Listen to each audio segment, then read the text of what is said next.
Sir పార్టీలో పనిచేసే యువతకు మీరు ఎలాంటి సందేశం చెప్తారు? పార్టీలో పనిచేసే యువతకు మీరు ఎలాంటి సందేశం ఇస్తారు? పార్టీలో ఇవాళ పరిస్థితులు చాలా మారిపోయినాయి. గతంలో ఉన్నటువంటి విధానాలు వేరు, ఇప్పుడు ఉన్నటువంటి విధానాలు. మొత్తం ఇదివరకు ఎడ్యుకేషన్ పరంగా ప్రతి ఇంట్లో పెద్దగా ఎవరు ఉండేవాళ్ళు కాదు. ఏదో కూలి పనులకు వెళ్ళటం, లేకపోతే చేనేత పని చేయటం, ఇట్లాంటి అంటే చదువు మీద పెద్దగా ఆసక్తి చూపించేవాళ్ళు కాదు. ఇవాళ ఆ పరిస్థితి లేదు. అందరూ చదువుకుంటున్నారు.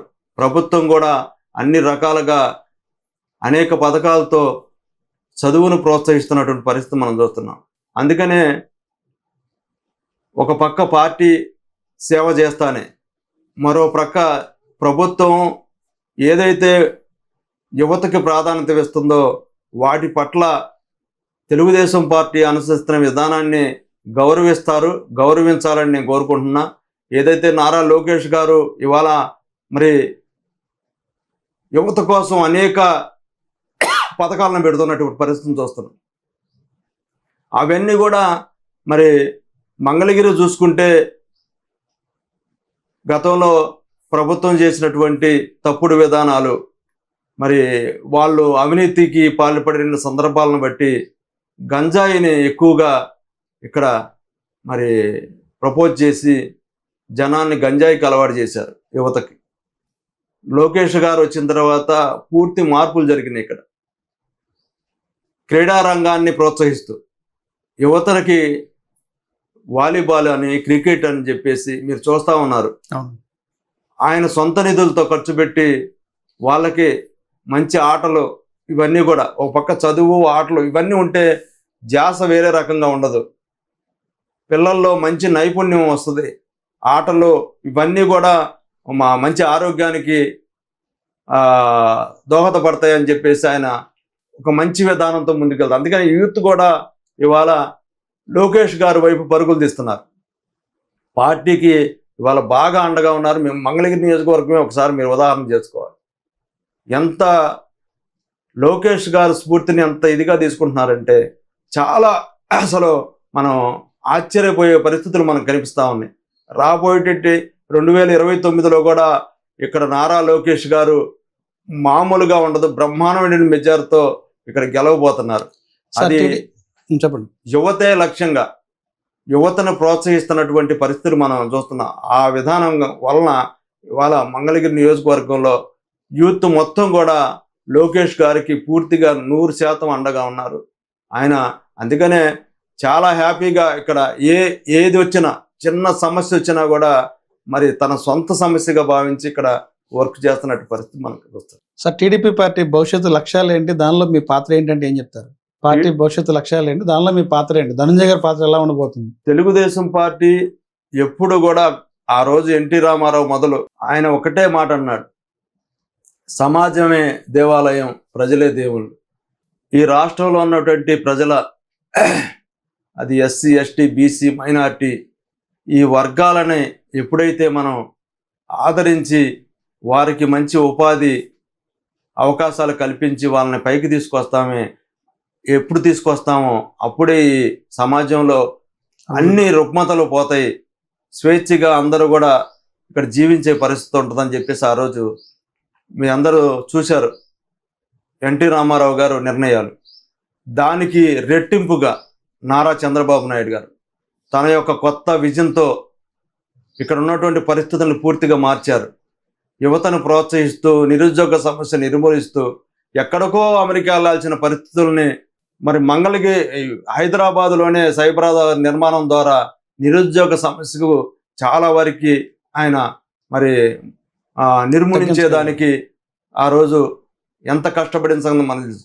అదే విధానాన్ని ఈరోజు తెలుగుదేశం పార్టీ నారా లోకేష్ గారి ద్వారా రాబోయేటటువంటి కాలంలో 2047 విజన్తో ముందుకెళ్తున్న పరిస్థితున్నాం. అటు వైజాగ్లో చూస్తే మీరు ఎన్ని ఇండస్ట్రీస్లు మొత్తం కూడా వస్తున్నాయో పెట్టుబడులు. ఆ రకంగా ఇక్కడ ఉన్నటువంటి పూర్తి యువత అందరూ కూడా వాళ్ళు స్వేచ్ఛగా బ్రహ్మాండంగా ఉద్యోగాలు సంపాదించి ఉపాధి పొంది వాళ్ళ జీవితాలు మెరుగుపరుచుకునేదానికి ఒక పక్క లోకేష్ గారు చేస్తున్నటువంటి పరిస్థితి మనం చూస్తున్నాం. అది ఒక కొత్త విధానం. ఎక్కడ కూడా ఎవరు మరి పని లేకుండా ఉండకోకుండా ఖాళీగా ఉండకూడదు, వాళ్ళ జీవితాలు చాలా హ్యాపీగా ఉండాలనే లక్ష్యంతో ఆయనతో ముందుకెళ్తున్నారు. 2047 నాటికి ఇదంతా కూడా పూర్తిగా ఎవ్వరూ కూడా ఇబ్బంది పడని పరిస్థితులను తీసుకురావాలి. ఇది సస్యశ్యామలం చేయాలి. ఒక బంగారు ఆంధ్రప్రదేశ్గా మరి ఈ రాష్ట్రం ఉండాలనే లక్ష్యంతో ముందుకెళ్తున్నటువంటి పరిస్థితి ఈ తెలుగుదేశం పార్టీది. సార్, ఈ స్థాయిలో మీకు ఎదురయ్యే ప్రధాన సవాళ్ళు ఏంటంటే ఏం చెప్తారు? ఈ స్థాయిలో మనకి ఎదురయ్యే పరిస్థితులు ఇప్పుడైతే నాకు తెలిసి మనకి ప్రతిపక్షం అనేది పెద్దగా ఏం లేదు. దానివల్ల మనకు నష్టమేం లేదు. జనంలో కూడా వారి పట్ల వారు చేసినటువంటి మరి ఏదైతే చర్యలు ఉన్నాయో వాటికి ఇప్పటికి కూడా జీర్ణించుకోలేని పరిస్థితుల్లో ఉన్నారు ప్రజలు. అదొక విధ్వంసక పార్టీ. ఆ విధానాలు ప్రజల్లో పూర్తిగా ఇప్పటికే మరి అదొక విషతుల్యమైనటువంటి పార్టీ. దాన్ని ఎక్కడ కూడా మళ్ళా దాన్ని అనుసరించాలనే పరిస్థితులు ఎక్కడా కనిపించట్లా. అటువంటిది మనం ఎదుర్కోవాల్సిన పరిస్థితి కూడా వచ్చిందని నేను ఊహించట్లా. కానీ అలర్ట్గా ఉంటాం అనేది ఖచ్చితంగా ఉంది. వాళ్ళని ఎవరిని కూడా వాళ్ళ దగ్గరికి తీసుకునే పరిస్థితులు లేవు. మనకి వారి నుంచి ఎదురయ్యే సమస్యలు నాకు అంతగా ఉంటాయని వాళ్ళు ఏదో సోషల్ మీడియాలో ఏదో పనికిరాని అన్ని కూడా పెడతా జనాన్ని డైవర్ట్ చేసేదానికి ప్రయత్నం చేస్తున్నారు. కానీ జనం కూడా చాలా మేధావితనంగా ఉన్నారు. ఇవాళ ఎవడు ఎందుకు ఏ పోస్ట్ పెడుతున్నాడో ఆ ఏ ఉద్దేశంతో పెడుతున్నాడో అని కూడా గమనించే పరిస్థితుల్లో ఉన్నారు. అందుకనే ఇవాళ తెలుగుదేశం పార్టీ ప్రతిపక్షం అని చెప్పుకుంటున్నటువంటి వైసీపీని పెద్దగా లెక్క చేయాల్సిన అవసరం లేదు. ఒక పక్క దూసుకు వెళ్తున్నటువంటి లోకేష్ గారు వారు చేస్తున్నటువంటి మంచి పనుల ముందు ఇవన్నీ కూడా ఎక్కడా కూడా మరి అడ్డంకి కాదని నేను అనుకుంటున్నా. అయినప్పటికి కూడా ఎక్కడా కూడా ఏదో పాత సామెత ఉంది. ఆ సామెతలాగా మనం చిన్న పాము పెద్ద పామును కూడా చిన్న పామునైనా పెద్ద కర్రతో కొట్టాలని ఉంది. ఆ పద్ధతుల్లో ఎక్కడా కూడా మనం మరి నిర్లక్ష్యం వహించే పరిస్థితి ఏం లేదు. సార్, భవిష్యత్తులో మీరు ఎలాంటి రాజకీయ లక్ష్యాలను పెట్టుకున్నారు? నాది మొదటి నుంచి కూడా ఒకే విధానం. నేను ఒక చేనేత వాడిని. నా పరిధులు అంటే నాలాగానే అందరూ ఆలోచించుకుంటే బ్రహ్మాండంగా ఉంటుంది ఇవాళ పార్టీ. నా చేనేత వర్గం వాళ్ళు మొత్తం కూడా తెలుగుదేశం పార్టీ వైపే ఉండాలి.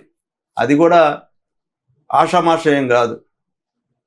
వాళ్ళంతా తెలుగుదేశం పార్టీ వైపే అండగా ఉండాలంటే నేను కూడా మంచి పనులు చేయాలి, మా నాయకులు కూడా మంచి పని చేయాలి. అప్పుడు మన వైపు ఉంటారు. అంతేగాని ఎక్కడా కూడా మనం నిర్లక్ష్యం వహిస్తే అది మనకి ఇబ్బంది పరిస్థితులు వస్తాయి. అందుకని నేను ఒక మంచి చేయడమే లక్ష్యంగా ముందుకెళ్తామని చెప్పేసి తెలుగుదేశం పార్టీ గౌరవానికి భంగం కలిగేయకుండా తెలుగుదేశం పార్టీకి సంపూర్ణమైనటువంటి మద్దతు చేనేత వారి వైపు నుంచి ఉండేందుకు నేను ప్రతి క్షణం కూడా ఆలోచన చేస్తాను. పార్టీ భవిష్యత్తుకు అండగా ఉంటానని చెప్పేసి తెలియజేస్తున్నాను. సార్, ప్రతిపక్షాల నుంచి వచ్చే విమర్శలు మీరు ఎలా స్వీకరిస్తారు? ప్రతిపక్షాలు నిజంగానే ఒక మంచి విధానంతో మాట్లాడితే నేను యాక్సెప్ట్ చేస్తా. కానీ ఒక్కరి బుద్ధితో పనిగట్టుకొని మాట్లాడాలి, కించపరచాలి అనే దాంట్లో పూర్తిగా విభేదంగా ఉంటాను. ఖచ్చితంగా దాని పట్ల పూర్తి స్థాయిలో వ్యతిరేకిస్తా. అది ఎంత దాకైనా వెళ్ళేందుకు నేను సిద్ధంగా ఉంటాను. సార్, ఇప్పటికే మీకు పొలిట్ బ్యూరో మెంబర్ ఇచ్చిన తర్వాత స్థానికంగా ఉన్నటువంటి వైసీపీ పార్టీలో కొంతమంది కొన్ని రకాలుగా ఆరోపణలు చేస్తున్నారు. ఏమని? మంగళగిరి కాన్స్టిట్యున్సీలో మెజారిటీ ఓటింగ్ వేవర్ సెక్షన్ ఉంది కనుక ఆ ఓటింగ్ ఆకర్షణ కోసమే ఈ రోజున ధనంజయ్ని పొలిట్ బ్యూరో తీసుకున్నారనేది ఒక ఆరోపణ. ఏం చెప్తారు మీరు? నిజంగా మంగళగిరి కాన్స్టిట్యున్సీ ఉన్న మెజారిటీ ఓటింగ్ ని క్యాప్చర్ చేయడం కోసమే ధనంజయ్ పొలిట్ బ్యూరో ఇచ్చారంటారా? అది